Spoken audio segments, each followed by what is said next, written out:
Cutting through steel bar like this, which is approximately 20mm square, is extremely difficult when you're at home. If you're in an engineering workshop, it's a piece of cake. You can just put that on a metal cutting bandsaw. You can cut that all day long accurately. When you're at home, it's a bit more difficult. You could of course put that in a vise and you could cut through it using an angle grinder. But if you're doing a lot of repetitive cuts at home, if you're making something, it is extremely difficult. And it is also difficult cutting a mitre on something like this using an angle grinder. So for the home user, a metal cutting chop saw like this is extremely handy. It's an invaluable piece of kit if you're doing a lot of metal work at home, and you can cut through things like steel tube and steel bar extremely quickly and accurately. So I'm now wearing some gloves. I've got some eye protection on and some ear protection. You may also want to wear a dust mask if you're working in dusty conditions. So I'm going to put that in the machine and I'm going to tighten up the clamp, which will hold it securely in place.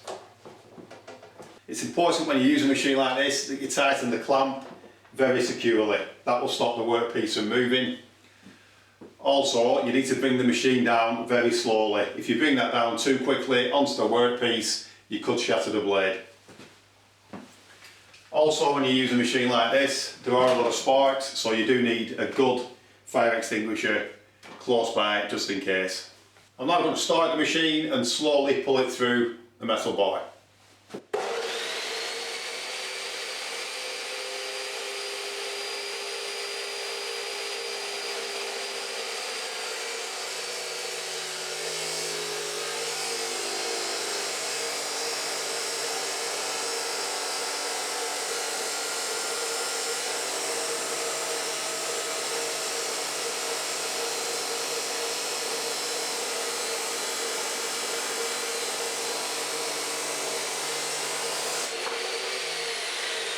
So for cutting steel bar like this and steel tube, the best option would probably be a metal cutting bandsaw.